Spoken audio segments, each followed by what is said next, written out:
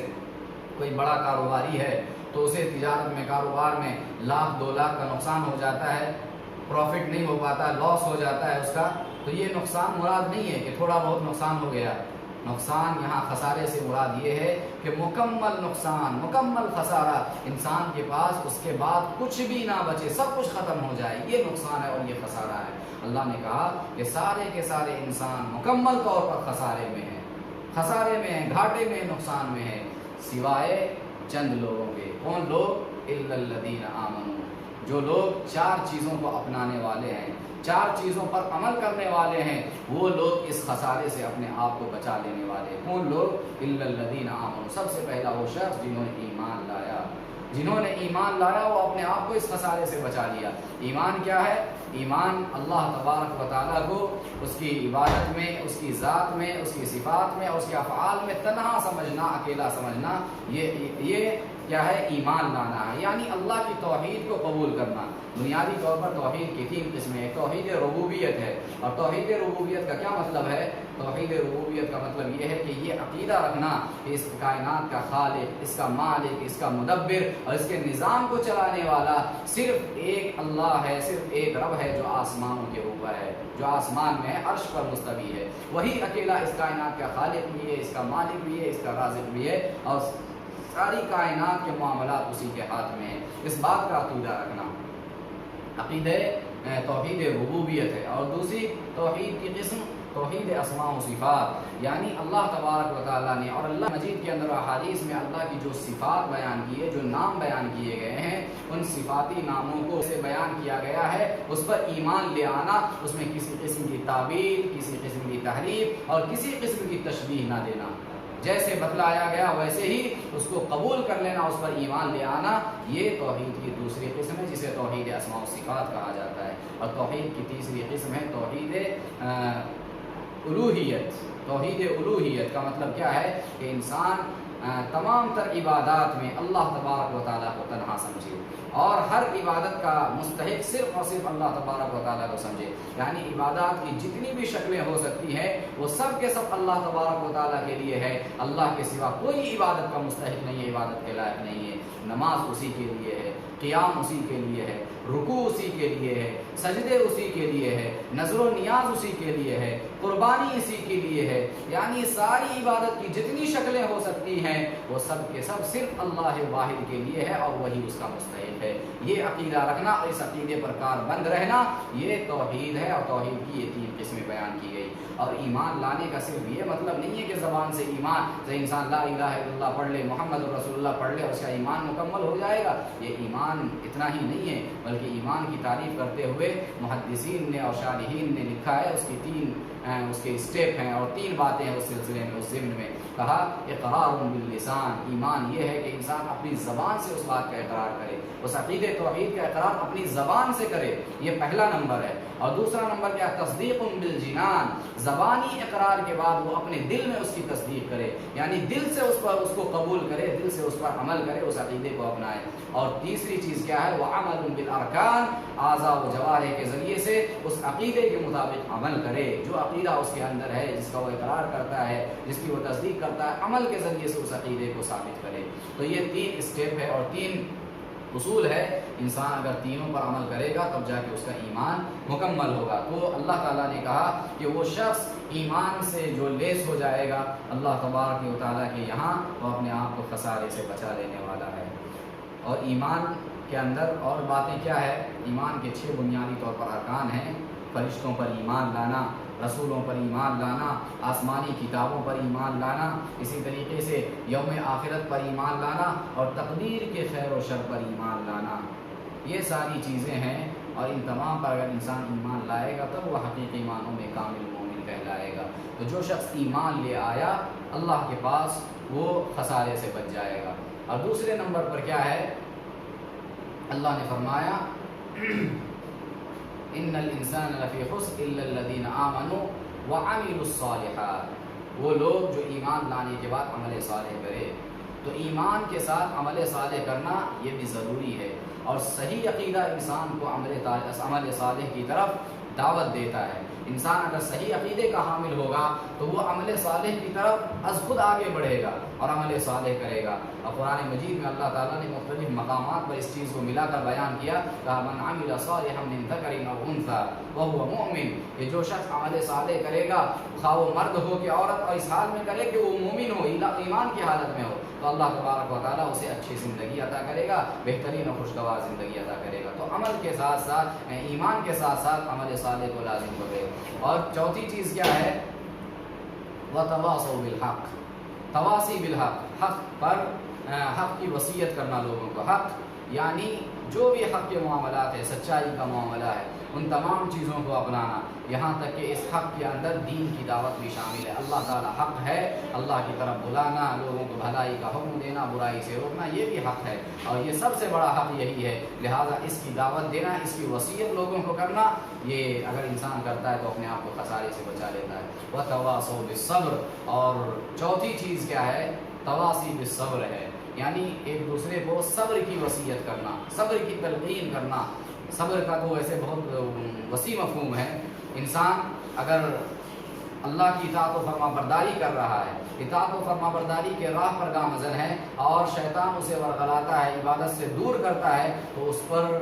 صبر کرنا، شیطان کے بہکاوے میں نہ آنا اور عبادت پر گامزن رہنا، اطاعت و فرما برداری کرتے رہنا، یہ بھی صبر ہے۔ اسی طریقے سے نفس انسان کو برائی کی طرف مائل کرتا ہے، برائی کی دعوت دیتا ہے، برائی کی طرف مائل نہ ہونا اور بھلائی پر قائم رہنا، یہ بھی صبر ہے۔ اسی طریقے سے کوئی مصیبت، کوئی تکلیف پہنچتی ہے، اس پر جزا فضا نہ کرنا، گریہ گزاری نہ کرنا، یہ بھی صبر ہے۔ اسی طریقے سے ہم دعوت و تبلیغ کرتے ہیں، دین کی دعوت دیتے ہیں، اور اسلام میں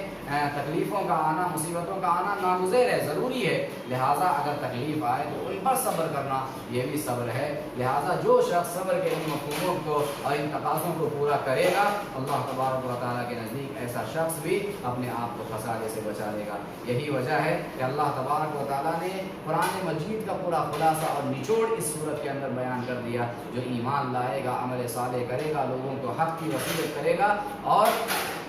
صبر کی وصیت کرے گا، ان چار چیزوں کو جو اپنا لے گا، اللہ تبارک و تعالیٰ اسے کامیاب کر دے گا، اسے بامراد کر دے گا، وہ اپنے آپ کو خسارے سے بچا لے گا۔ یہی وجہ ہے کہ صحابہ کرام اور دیگر ائمہ سلف اس صورت کو اس قدر اہمیت دیتے تھے۔ اس کے بعد سورۃ الکافرون ہے۔ سورۃ الکافرون کے سلسلے میں یہ فضیلت بیان کی گئی ہے کہ اللہ کے نبی صلی اللہ علیہ وسلم اسے نماز مغرب میں عموماً پڑھا کرتے تھے۔ اسی طریقے سے طواف کی 2 رکعتوں کے درمیان بھی آپ صلی اللہ علیہ وسلم پڑھا کرتے تھے۔ نماز